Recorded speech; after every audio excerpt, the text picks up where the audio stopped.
guys? It's your boy, Wild Beezy Baby.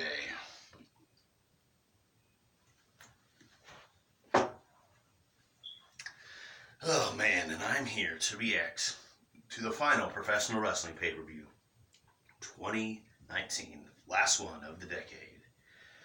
WWE TLC. We kicked off the show with the Revival against the New Day in a ladder match. And honestly, it was the start of the show. I thought it was the best match of the entire show. I was very impressed with how good that ladder match was. It was way better than it had any business being. Unfortunately, the Revival did not win. And the New Day are still the tag team champions, unfortunately. And then we had Buddy Murphy lose to Aleister Black in a very physical contest. He actually busted open Aleister Black. Busted open his nose. Pretty damn bad, actually. It wasn't too bad. But I'll tell you what was a blunder popcorn fart of the night. We had the OC, Luke Gallows, and Carl Anderson. The Bullet Club, baby.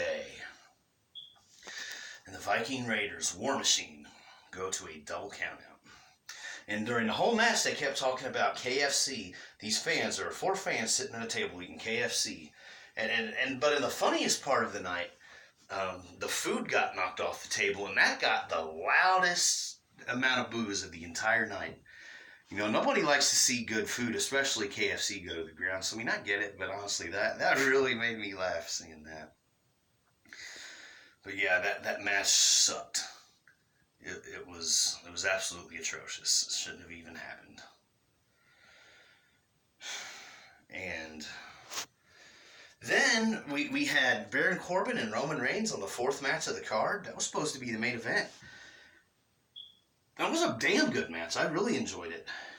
And as I predicted in my prediction videos, the King, Baron Corbin, retained. No, excuse me, he did win the match and retained his crown as King of the Ring by putting down the big dog, Roman Reigns.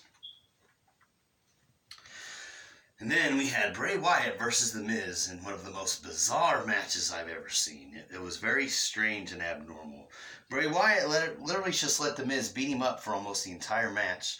He was weaving in and out of his angry and happy persona. And then at the end, he just randomly hits him with his Sister Abigail for 1, 2, 3. And then he goes under the ring after seeing an image of his Fiend persona appear on the Titantron. And he pulls out a mallet. Michael Cole's like, "What's that? What's that?" It's his mallet from Hell in a Cell. This shit was 2 months ago. And you've already forgot about that mallet? You were freaking out about that mallet at the pay-per-view. How could you forget it? It was only 2 months ago, bub. And right after that, we had Daniel Bryan make his return with his Ring of Honor look, where he has the buzz cut and no facial hair hardly. And he just went beast mode on Bray Wyatt. So I'm assuming here at the Royal Rumble, we will see a rematch with Daniel Bryan and Bray Wyatt. Oh, yes. And in the main event of the evening, we had Rusev and Bobby Lashley in a tables match, and it was surprisingly good. And also, as I predicted in my predictions video, it was the almighty Bobby Lashley getting the victory by throwing Rusev through a table. He tried to spear him through a table, and then just at the last minute, he picked him up and gave him like a throw suplex through the table. One of the most vicious table breaks I've seen in quite some time.